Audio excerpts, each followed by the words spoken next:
Bueno, continuando con la técnica del peróxido, repitiendo un poco lo que vimos en el gráfico anterior, acá vemos en esta línea blanca la medición del peróxido, acá vamos avanzando en el tiempo, acá estamos midiendo la cantidad de cada parámetro, esta línea verde nos muestra cómo se va absorbiendo el oxígeno en la muestra.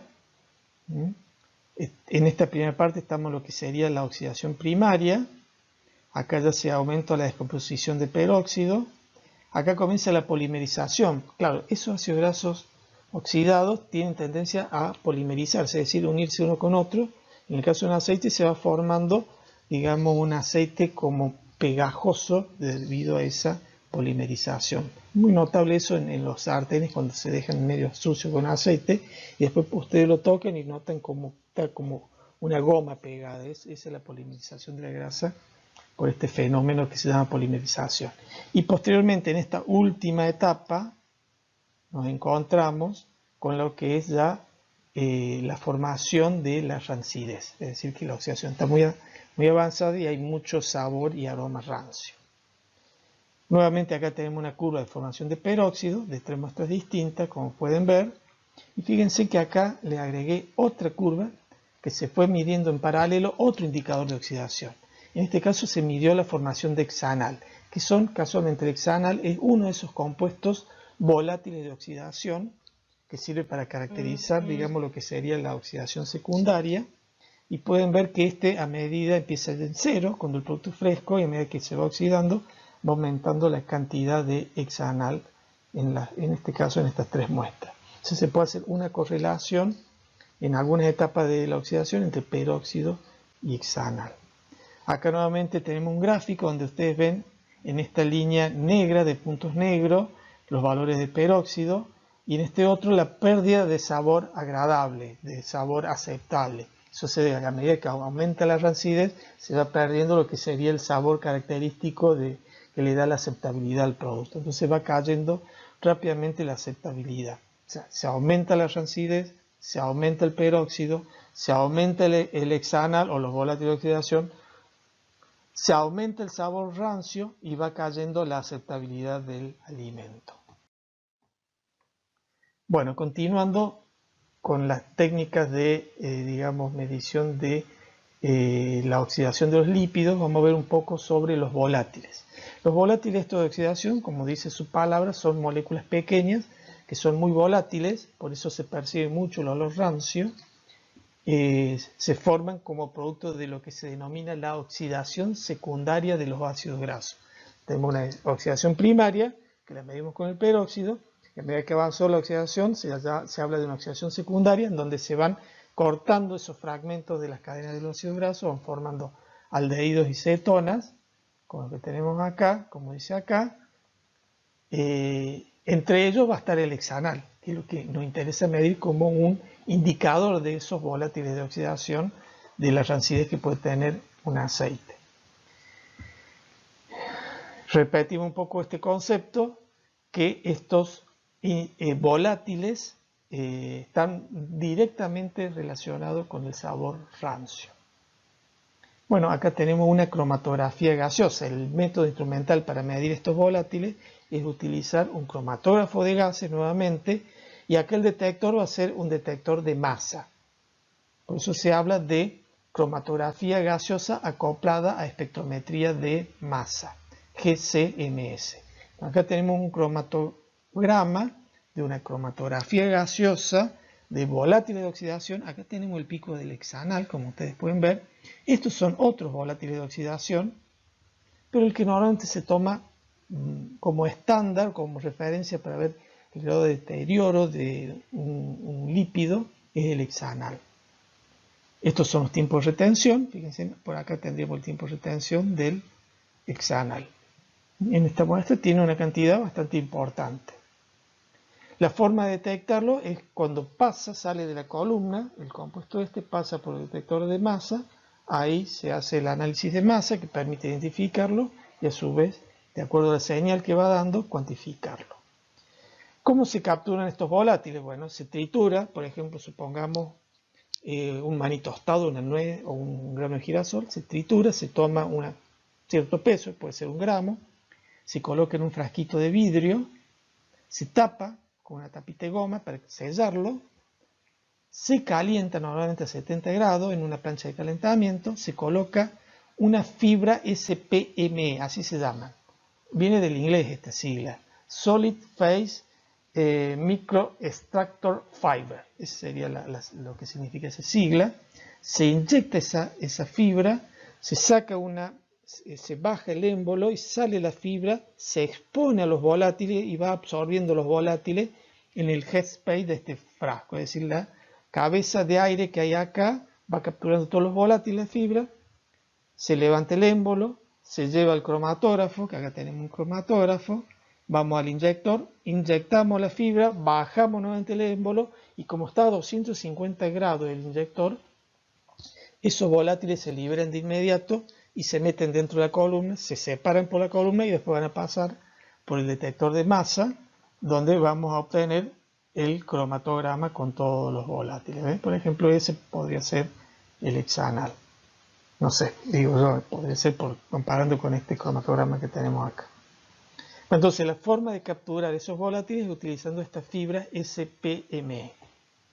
Bueno, acá tenemos nuevamente un gráfico donde ustedes pueden ver cómo van aumentando los peróxidos en 3 muestras y cómo también va aumentando el hexanal a medida que pasa el tiempo. Es decir, acá en estos primeros estadios de oxidación se puede ir haciendo una correlación de los valores de peróxido con los de hexanal.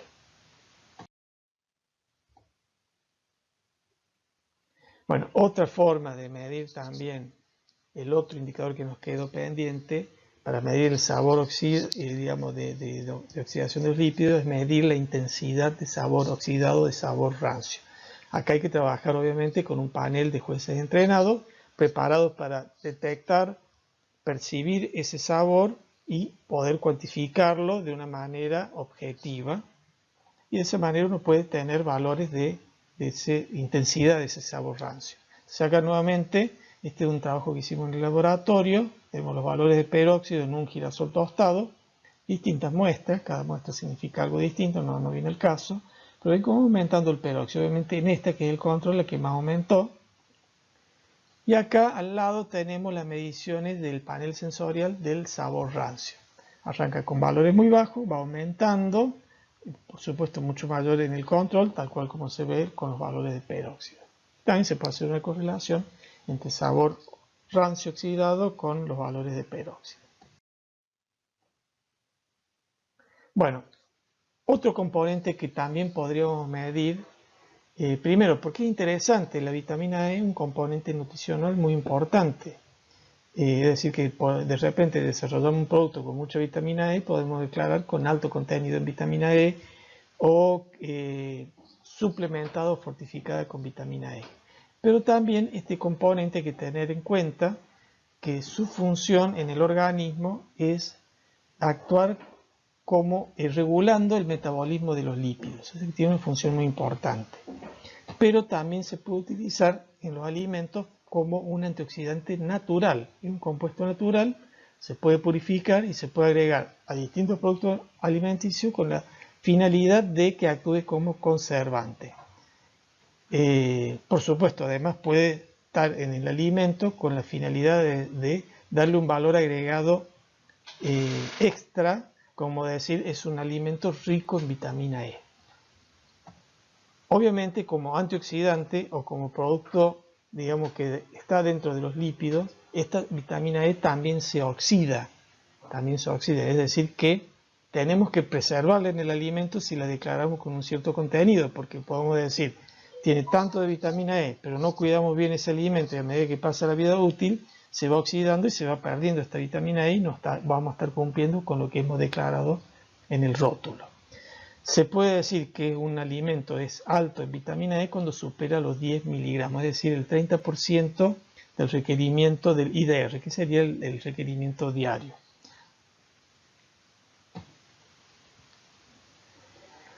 ¿Qué método instrumental podemos utilizar para estudiar las vitaminas E? Se puede medir por un método que se denomina cromatografía líquida de alta presión. Y el detector que se utiliza para digamos, detectar su presencia, es decir, cuando pasa por el detector, es un detector UV. La cromatografía líquida de alta presión, cuya sigla es HPLC, pueden tener varios tipos de detectores. Uno de ellos es el UV.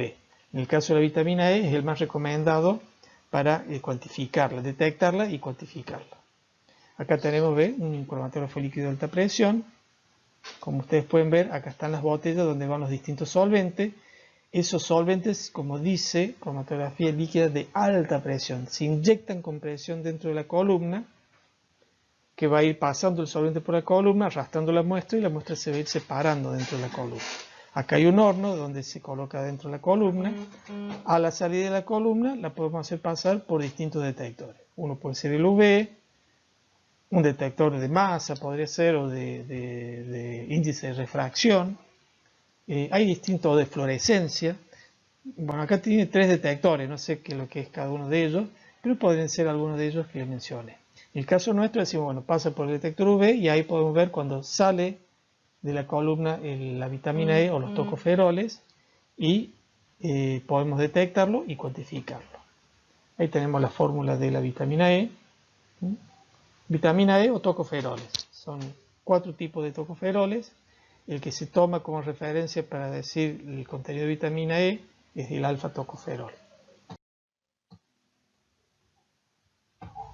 Bueno, acá tenemos un análisis que hicimos en el laboratorio de una muestra de maní, en donde se almacenó con distintos tipos de empaques, con bolsa alta barrera, con bolsas común y corrientes, sin envasar, y fuimos midiendo cómo se degradaba esa vitamina E a lo largo del tiempo. Por eso hay que tener mucho cuidado. Ustedes declaran cierto contenido de vitamina E y al final del almacenaje o la vida útil que le dieron ese producto se encuentra que tiene la mitad de la vitamina E.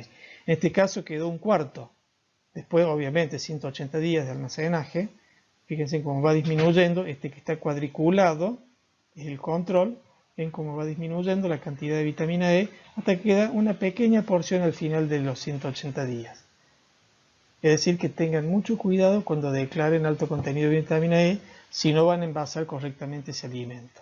Si ese alimento ustedes lo envasan en una bolsa alta barrera, le hacen vacío o algún barrido con nitrógeno para sacar el oxígeno, la sellan bien herméticamente, que no haya ninguna fuga o no se vaya a romper la bolsa, y bueno, ahí pueden garantizar que va a durar bastante la vitamina E.